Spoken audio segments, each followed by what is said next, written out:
A big shakeup in Buffalo as the Bills fall on Monday Night Football to the Denver Broncos and in disastrous fashion and lose their OC because of it. Coordinator Ken Dorsey fired. And what does that mean for the Bills and the AFC playoff picture? All that and more coming up on today's Peacock and Williamson.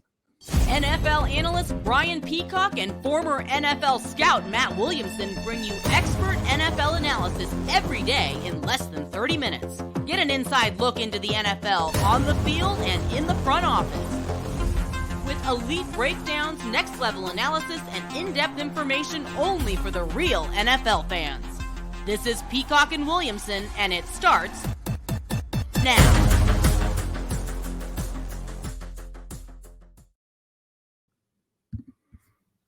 Welcome to the Peacock and Williamson NFL Show. Brian Peacock alongside Matt Williamson at BD Peacock at Williamson NFL. Thanks everybody for making us your first listen here on the Locked On Podcast Network. Your team every day. Big ups to all the everydayers out there. We appreciate you. We love you. Make sure you're subscribed on YouTube and everywhere you get your podcasts. Today's episode of Peacock and Williamson is brought to you by Jace Medical. Empower yourself when you purchase a Jace case, providing you with a personal supply of 5 antibiotics that treat 50-plus infections. Get yours today at jasemedical.com. That's J-A-S-E medical.com. All right, Monday Night Football. I think we have to start a little bit more about the Broncos first because there's a lot to get into with the Buffalo Bills on today's episode. They have fired offensive coordinator Ken Dorsey. Joe Brady, the quarterback's coach, who was scapegoated previously at another stop as offensive coordinator in Carolina, so he knows the drill, is elevated to interim offensive coordinator now for the Buffalo Bills after the 24-22 loss on Monday Night Football. And can we start with the end game scenario, Matt, which was just goofy, and the Sean Payton said that rushing the kicking unit on the field wasn't a distraction for them or anything. That whole scenario was one of the odd ends of games I can remember, at least this season, with Denver down by 1. It was 22-19. Then for some reason they do this rush off the field, run on the field thing that really just felt like everything was off. You never want to feel like that if you're an NFL kicker. And he misses the kick, but there's 12 men on the field for Buffalo's kick unit. And so they get another try, and then they make it that time and win the game 24-22. And that was just the tip of the iceberg for how the Buffalo Bills botched that football game. Yeah, so crazy. I mean, he also, they turn the ball over on the first play of the game. There's a lot to unpack here. There's a lot to unpack with both teams. But let's talk about the end of the game since you brought that up. So there was about 2 minutes on the clock, give or take. I don't have the drive charts in front of me, but Allen rushes for a touchdown. 5 plays before that, I'm yelling at the screen and texting my buddies, the best thing the Broncos can do is let the Bills score here. All you need is a field goal. If the Bills were smart, they wouldn't have scored. He would have went down at the 1, kneel, tush, push, win. You know what I mean? Like, the clock management was so bad by both teams, in my opinion. Like, against this Bills defense, which isn't great, if they let him score, him scoring was the best thing that happened to him, but they should have let it happen before that. With 3 touchdowns and only needing a field goal, you're moving the ball. That's not hard to do at the end of games now. So when he scored, I'm like, oh, the Broncos are going to win. And then at the end, as you mentioned, and they're sliding to eat extra, kneeling, just clock it. I mean, on third down, spike the ball, stop the clock so your kicker doesn't have to jog on. Yeah, well, I mean, it's not that hard. It's not like the Bills are surprised. Oh, wow, they're going to kick a field goal. Didn't think that was going to happen. Right. The chaos worked in a weird way. It worked too good because it did screw up the Bills maybe to put 12 guys on the field, but you missed the kick too. So what if they didn't have 12 guys on the field? You'd have. I didn't understand that at all. Interesting point though about letting the Bills score there, because it did feel like, and that was we talked about this yesterday, Matt. That was the theme of the day was you want to be the team kicking last because there were so many walk-off field goals, and here was another one on Monday Night Football. 100%. And we saw a lot of points this week. We saw walk-off field goals. And I assume what Payton was doing was, I'm afraid of Allen. I want this ball to go between the uprights with 0 on the clock as opposed to 10 or 12 or whatever. But come on. I mean, Let your kicker breathe a little bit instead of rushing on the field and hoping they had 12 men on the field. So I tweeted this out as well. Like, first off, if these teams played 100 times, I don't know that the Bills win 8 of them. I don't know how fluky this is. These teams might be closer than you think. And that 70-point Miami drubbing of the Broncos is a long time ago. And I'm a great believer in the Payton, Carroll, Tomlin, Reed, Belichick, of course, Harbaugh level coaches that if you give them enough time, they're not going to suck. You know what I mean? The Patriots are a bad example this year because they're terrible. But I think Payton is starting to figure out his team. There was all sorts of talk at the trade deadline. You can have any Bronco you want for 80 cents on the dollar. Take them all. And I think Payton might have looked at it and said, hey, in the offseason, we went and got McGlinchey and a guard, and we thought we were a win-now team. And the more I'm around these guys, I don't want to blow it up. I want to hand it to a healthier Javonte Williams. I want to throw the ball to Sutton. I want to build with what I inherited here as opposed to just starting from scratch. And now they're kind of hard to play against, Sutton with the play of the game, by the way, which was vintage Russell Wilson. And I saw some overlay videos of a different pass that Russell Wilson made. It was almost identical, back corner of the end zone. It was, I think, Tyler Lockett in that one, getting his toe tapped down for the Seahawks. And then, Russ was good, 24 of 29. So some vintage Russ here. There's only 193 passing yards, so not high volume there, but a couple touchdowns, no turnovers, and turnover margin was massive and probably the number one key to this game going Denver's way instead of Buffalo's way, which kind of leads us to the next elephant in the room, which is Josh Allen and some of the turnovers here. One for sure, which was not his fault, but now being scapegoated for all the problems. They weren't going to get rid of Josh Allen in Buffalo. They weren't going to get rid of the head coach. So you're unhappy with what's going on after a primetime loss. Now you're 5-5 for the Buffalo Bills. So you look around the room, you say, well, who can we fire? Ken, sorry, offensive coordinator, you're scapegoated. You're gone. I don't understand this at all. Now, I've been in buildings, and I don't have to preface that. These are all human beings. Maybe Dorsey and Allen don't get along. Maybe Dorsey's a horrible human being. I'm not even implying that. I know none of those things are actually quite the opposite. Maybe the owner hates the guy. I don't know. Maybe there's a personality conflict is all I'm saying. Yeah, maybe they asked him for some specific changes, and Ken's like, no, this is my offense, and we're going to run it this way. And they said, okay, well, then you have to be fired. Maybe there's more to it than that. But this feels as scapegoaty as it gets. Maybe, but I was doing this right before. The Bills are third in offensive EPA. They're third in DVOA. They averaged 7.1 yards per play in this game. He called a great game. Diggs is shutting down Surtain, and they're still averaging 7.1 yards per play. He didn't throw 12 guys out on the field. He didn't throw all the interceptions. Right. If there was a coordinator to fire, how about the special teams coordinator? You're walking out right. You don't have 12 guys on the field. It sounds like to me, not only is Dorsey doing his job, but he's doing a bang-up job. Pretty unbelievable. Yeah. Yards per play, QBR for Josh Allen, even despite some of the turnovers. Red zone efficiency, they're good. Third down conversion rate, they're good. I can't even remember which stats you just mentioned, but they're good. Just EPA, about everywhere. DVOA, just real broad things. They're the third best offense in the league. And how about this one? This one I just saw relayed from Mina Kimes over the last month. So if you just look at recency, and this tells the story of last night's game as well. Over the last month, the Bills offense is first in successful play rate and 8th in EPA per play. But guess where they are not good? 32nd, last in the league in turnover margin. Yeah. And that's an Allen trait. That's not a Ken Dorsey thing either. No, they're second in total yards. They're second in completion percentage. Kincaid looks like he's a budding star. They have good things happening on offense. I would have liked to seen more of a power running game. I've been saying that for 3 years, considering they play in a tundra. I mean, I think they need, Mike Allstott on that team or Earl Campbell, but so be it. They're still an elite offense in the league that's missing elite offenses. hey, he can come be my Steeler offensive coordinator. I'm sure, the meeting, like there's a lot. Sign me up for Ken Dorsey. Wouldn't be shocked at all if Pittsburgh hired him right away, or maybe another division rival in the East, or, hey, you come back home. He's a Bay Area kid, by the way, Ken Dorsey, Orinda, California, just east there you go. Oakland.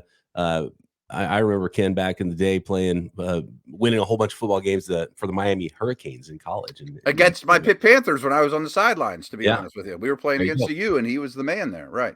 Yep. And then played a little quarterback for the 49ers. So maybe come back West Coast. I think a lot of teams would love to have Ken Dorsey right now, who's out as offensive coordinator for the Buffalo Bills. More on the Bills. Where do they sit now in the we'll AFC talk about Allen a little bit more picture?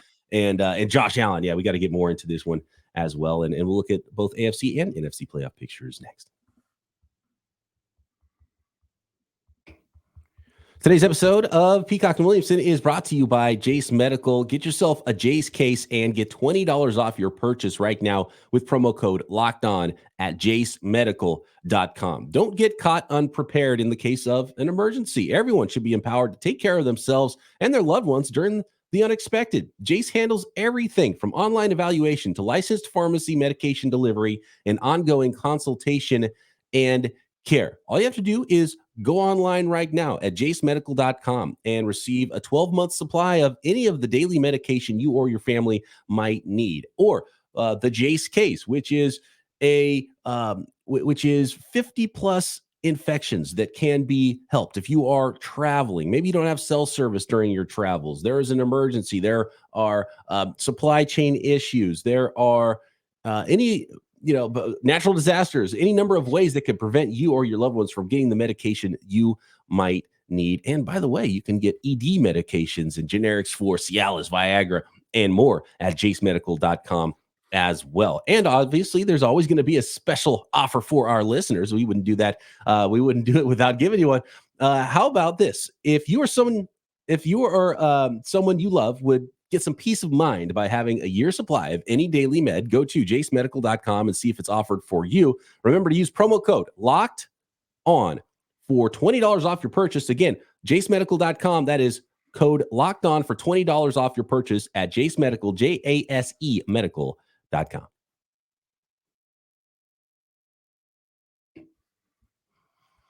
How much of this with the Buffalo Bills, Matt, is on Josh Allen? Because clearly, he's turning the ball over too much, and he plays that kind of ball. But we've mentioned how there's big plays that happen as well. And most teams would kill to have a quarterback like Josh Allen. One interception went right off the hands of Gabe Davis. Maybe too much heat on it, but you hit your wide receiver in the hands, you don't expect to have an interception on a play like that. Terrible interception where he's throwing a corner route with a quarters coverage. There's a DB right there. I don't know what that throw was, what he thought he saw on that play. He fumbled another handoff, and that's on Josh Allen. So, two of the turnovers for sure on him, one of them not on him. So he doesn't skirt blame here. What do we think about Josh Allen right now? I think if we were picking up teams and everybody was a free agent and I could have anyone I wanted, I would take Mahomes, then I'd take Burrow, and then I'd take Allen. I think, there's some others in the conversation, but to me, Mahomes is on his own tier. Those next two are on their own tier. And then it's a conversation to me of who's fourth in that draft. Maybe it's Herbert, maybe it's Lamar, maybe it's even Lawrence or, somebody like that, a young guy. But I mean, I think we know he's like the definition of a wild stallion. Yeah. I mean, he is a big game hunter, good, bad, ugly. And you wonder, can you win the Super? I mean, I shouldn't say that word. I hate, can you win the Super Bowl? Yeah, you can. Of course. I mean, can's a terrible word to start that. I mean, does he? Is it likely that you will? Is it likely? Right. Because is he going to have a game like this in one of your playoff runs? Can he put 3, 4, 5 clean games together, including the final game of the season? You have to wonder. So it's a great problem to have. You have a wonderful wife. You're married to the sexiest, most beautiful, smartest, kindest woman in all the land, minus maybe 1 or 2 in the whole league.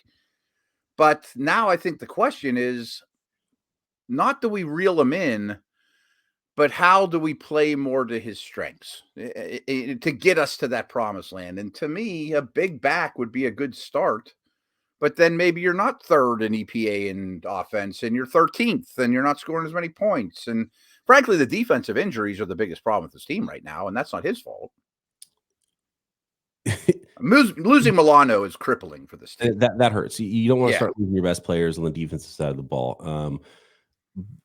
Buffalo's the 10 seed right now in the AFC. They have no business having the same record as the Las Vegas Raiders right now. Both of those teams at 5-5. The Indianapolis Colts at 5-5 would have the tiebreaker on the Bills right now and be the 9 seed in the AFC. Teams like the Cincinnati Bengals and the Houston Texans, are really helped. Your Steelers are really helped by this sort of a loss by the Buffalo Bills, because the AFC right now is a juggernaut, and it's going to be difficult to get into the playoffs when you start to get behind like this, and they're going to have to rattle off some wins, and they for sure can. Still only second place in the East behind the Miami Dolphins right now at 6-3, but the Buffalo Bills need to figure something out, and I understand why they would panic at 5-5 and think like, this just can't happen. We can't have the same record as the Las Vegas Raiders right now. We are a better football team than that. Sure. We should be leading the division. We should be competing for a 1 seed right now.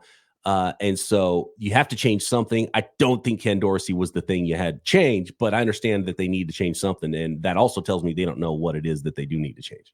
Most likely. So I want to harp on this because in week 9, as everyone remembers, the Hamlin game, Buffalo went to Cincinnati, just 1 week ago, and the Bengals won. Of every game played in the NFL this year, I'm almost certain that one had the greatest playoff ramifications. The reason is these guys look like great teams with great quarterbacks, but they have more losses than they should. And the Bills and the Bengals have so many AFC losses. So losing that game for the Bills really hurt their playoff chances. Then they go the next week and lose another AFC game to Denver, and Cincinnati goes and loses another AFC game to Houston. Why I keep harping with this AFC stuff is obviously it doesn't matter if you win your division, but tiebreakers for wild card in the AFC are almost 100% likely going to come down to your AFC record. So the Bills is horrible. The Bengals is horrible. So we may not even see Burrow or Allen in the postseason. And let me take this one step further. I urge everyone, there's a new website out there called Sumersports.com, and not Summer, Sumer, Sumer. And they have a wonderful tool where they accumulate every team's EPA, and you can look at strength of schedule, not based on win-losses, but EPA to this point. It gets updated every week, that from now backwards and now going forward. Guess who has the hardest schedule in the league going forward? Your Buffalo Bills. And the Bengals are next, aren't they? They're at 4. They're right behind them. But listen to this. The Bills host the Jets this week. You would think you win that, but division game, low scoring. At Philly after that. Then you finally get your bye, and boy, they needed that. At KC out of the bye, host Dallas, at the Chargers, host New England, then you go to Miami. You're in big trouble, Buffalo. Does not look good. 2-5 conference record for the Bills, 1-4 conference record for the Bengals, and everybody else they're going to be competing with right now is above 500 in that conference record. So you got to make up more games on that if you're going to need a tiebreaker.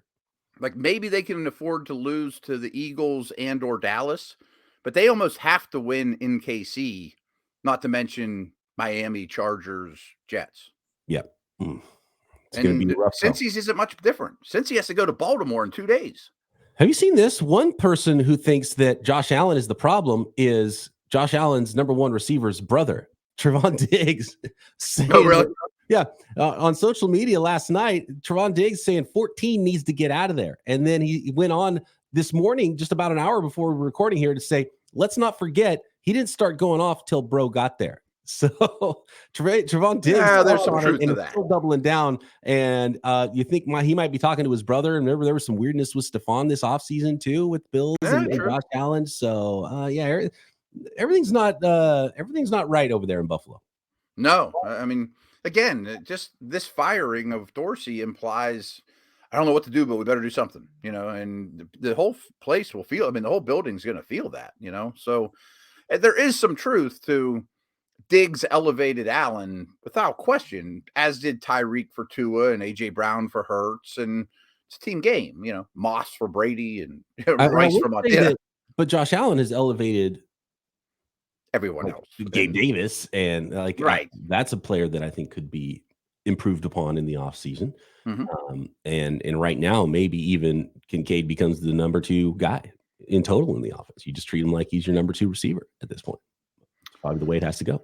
So I often reference Mike Lombardi. I think he does tremendous work, former GM. Look him up if you haven't already. Check out his podcast. It's really good. Anyway, he's been saying all year, he's like, people are looking at this Bills offense wrong. It really is an average talent. I mean, if you just look at every position group and everyone that plays snaps, besides the quarterback and the number 1 receiver, it's probably league average, if not worse. I mean, is James Cook a top 15 running back? I mean, I like Kincaid. He doesn't break enough for being the elusive, fast, good receiving down sort of a back. He doesn't break enough big plays. There's like one move short, I feel like, every time he gets in the open field, goes down too easy. And like you said, they don't have that bad weather element to their football team either in a bad weather town. And Allen's the bad weather element. Yeah. They just rely on him so much that you can see why he gets crazy. Like, if I don't make a play here, I mean, they're red, white, and blue, so I always think he has the Superman costume underneath the uniform. Right, yeah. And Euroball for sure. Too often he's got to put the S on his chest, One AFC team waived a player, surprisingly, who had an awesome rookie season last year, the New England Patriots, and then NFC playoff picture as well coming up next. This episode of Peacock and Williamson is brought to you by FanDuel, America's number 1 sports book. Score early this NFL season with FanDuel. And right now, our listeners and new customers to FanDuel can get $150 in bonus bets with any winning $5 money line bet. That's $150 if your team wins that initial $5 money line bet for new users at FanDuel. If you've been thinking about joining FanDuel, there's no better time to get in on the action than right now. The app is so easy to use. There's a wide range of betting options for NFL football, including spreads, player props, over-unders, build your own parlay, tons more. And maybe you could even get some real good odds right now if you think the Buffalo Bills are going to turn this thing around for those Super Bowl odds, because you can bet on that. NFL draft odds as well already up and the next coach to get fired as well at FanDuel. And of course, college football, NBA, NHL, every sport you can imagine, you can find some action on it at FanDuel. So visit FanDuel.com/lockedon and kick off the second half of this season. Again, that is FanDuel.com/lockedon. FanDuel, official partner of the NFL.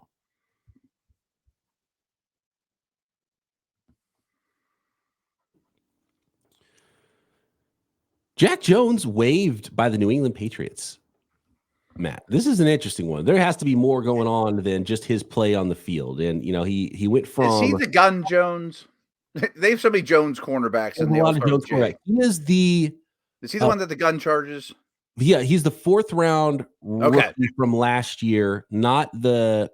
slot return guy, dynamic guy. Yeah, I love that one. I get the Jones. Houston? The other Jones came from Houston, right? University of Houston, correct. Yes. This is started at USC, ended up with Herm Edwards and Arizona State. Jack Jones, who's a really good football player, had some issues in college, changed schools, and was a really good rookie for the New England Patriots last year, and is only in his 2nd season and has just been waived. And it's a pretty big red flag. I don't know if he will get claimed on waivers by any team. Some really good playoff contending teams could use a corner, a cover guy.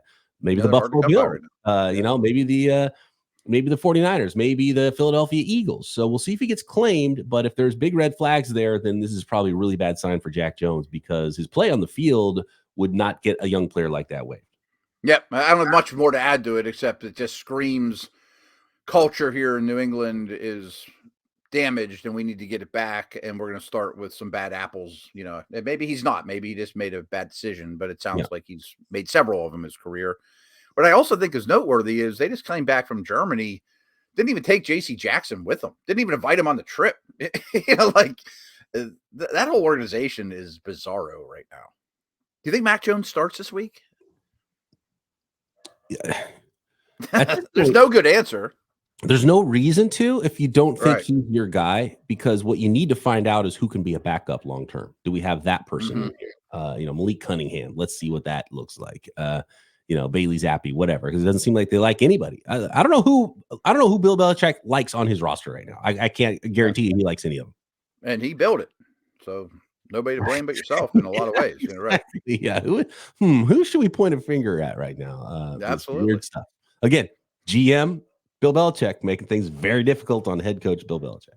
No doubt about it. But they're probably going to pick in the top 3 or so. I mean, throw Marvin Harrison or one of those quarterbacks on the team, and all right. Looking at playoff seeding, they're dead last in the AFC, so it's up to one of those NFC teams. Now with the Broncos with 4 wins, the Jets have 4 wins, the Tennessee Titans have 3 wins, and it looks like they found themselves a quarterback that might win them a couple games down the stretch. The New England Patriots are going to be the last seed in the AFC, and it just depends on if at 2 wins, if they win more games than Cardinals, Giants that have 2 wins in the NFC, and of course the Carolina Panthers that still have 1. So right now, if the season ended today, the New England Patriots would have the 4th pick in the NFL draft. Although their strength of schedule, we talked about those other. I say it's strong, yeah. It's strong. So the Patriots are going to lose the tiebreaker on some of those top picks if they have the same record as some other teams in the league. I wouldn't want to be putting my paycheck down on hoping the Panthers and especially the Giants win games. Correct. Yeah, I agree. Arizona might be all right, If I had to bet with Kyler Murray, we've already seen that last week. The Cardinals might win a game or 2. The Bears, with Justin Fields coming back and practicing this week, they're going to win a game or 2. The Packers and Carolina's going to win 2 many games. So yeah, I think the Pats could be top 3, and it might be Carolina, New York, New England. It would probably be my bet right now for the top 3 picks in the draft. I think that's safe. Yep. And the Bears are loving it. Oh, the Bears are stoked because they can win some games and not screw anything up for themselves. And they're still, top 5 as well. Absolutely. NFC playoff picture. So that was the bottom of the league we just talked about. How about the top? The Philadelphia Eagles, are just riding high right now. They only have 1 game lead on the Detroit Lions, who are 7-2. So the Philadelphia Eagles are 1 seed in the entire NFL. They're the only team with only 1 loss. And the only team with 8 wins in the league right now. 8-1 Philadelphia Eagles looking pretty good with the 1 seed. Detroit Lions would be the 2 seed right now in the NFC. They have a 7-2 record. Then you have the Niners, who are leading the West at 6-3 by a tiebreaker because the Seattle Seahawks are also 6-3, and they've got 2 head-to-head games coming up in 3 weeks, starting on Thanksgiving, which is going to be huge for deciding that one. To decide who's going to be the 3 and the 5 seed in the NFC, or the 2 and the 5 seed in the NFC between those 2 teams. And then you have the Saints at 500 that are 4 seed, and then the Dallas Cowboys, 6 wins, 3 losses. Vikings, look out for the Vikings surging, 6 wins, 4 losses at the 7 seed, and then you got a big gap between the 4-win teams. Bucks, Washington, and Atlanta, and so those teams in the South just have to win the division or they're not getting in. So a lot of these analytics sites have playoff odds predictions. You can find them at DVOA, that kind of thing. But I'm on Sumer Sports, so I pulled theirs up, and 4 of the top 5 are NFC teams, and predictably, the Eagles have the highest percentage, the Lions a 3rd, the Niners a 4th, the Cowboys a 5th. Kansas City's in there as well. And then it's just a ton of AFC after that. But the path is easier in the NFC, so they should have the best odds to get in. And I'd be blown away if the Eagles and Lions don't win their division. Oh, I guess Dallas could catch them. But they're both going to the playoffs. I think the Niners and Cowboys are going to the playoffs. I think those 4 are pretty well set. And unfortunately, somebody out of the South. I mentioned strength of schedule. The Saints have the easiest one remaining, but Atlanta's at 3. Side note, Houston's at 2. Don't forget about Houston in the AFC. Houston's, the whole AFC and Houston, super interesting. Houston right now would be the 7 seed. They would have a tiebreak on the Cincinnati Bengals. Both those teams are they beat the Steelers too, 5-4. So, and by the way, head to head and conference, they have double tiebreaker that Houston Texans do on the Bengals. So the Texans would be the 7 seed. The Browns would be the 6 seed at 6-3. Steelers would be the 5 seed at 6-3. Then you got the division leaders right now, which is the Dolphins 4 seed, 6-3. Jaguars still, even though they lost last week, they've had a 5-game run before that. They're the 3 seed with the tie break over Miami based on strength of victory because they're both 4-2 in the conference. So they go to the next tiebreaker, which is strength of victory, which Jacksonville has on Miami right now. So we talked a lot about how the Miami Dolphins are losing to the good teams and beating up on the bad teams. Then you got the Ravens at 7-3 are the 2 seed, and of course the Chiefs 7-2 are the 1 seed. So I think the most interesting divisions for total opposite reasons are the AFC North and the NFC South. Like NFC South is as bad as I can remember, and I still think it's the Saints to lose. But boy, I'm down on them, and Carr's hurt, and they're a hard watch right now. But the AFC North is super interesting. So the Bengals are in a bind, as we mentioned. They go to Baltimore in 2 days, which is going to be a nasty game. And the Steelers go to Cleveland. So if the Browns win that game, they have the 5th easiest schedule remaining. They're almost in unless they screw it up. And what's interesting, too, about that division is if Cincy happens to beat Baltimore, Cleveland-Pittsburgh is for the division title. I mean, it obviously not final, but they would be in first place. Like, right. You think Baltimore's just running away with things, but they keep finding ways to lose too to the wrong teams. They lose to the Colts, Steelers, and Bengals. Those are the wrong teams you want to lose to. The Steelers skating by with some of those wins. I mean, those are massive. They're in really good shape. Massive with those conference wins, even though I think most people would say they're not as good of a team as the Bengals or the Bills, but they're in a better shot to make the playoffs. That's for sure. Yeah, I mean, they still have games against the Colts and Patriots and Cardinals. Like, they're going to probably win 10 and maybe even 11, which is funny to me. It's going to get you in, I think. Yeah. All right. Buffalo Bills, they got to figure some things out and quickly. Thanks, everybody, for making us your first listen here on the Locked On Podcast Network. Make sure you're subscribed on YouTube and everywhere you get your podcast. Matt and I back tomorrow. Get your questions in for this week's Wednesday mailbag at BD Peacock, at Williamson NFL on the socials, or drop a question in the YouTube comments. Talk to you then right here, Peacock and Williamson.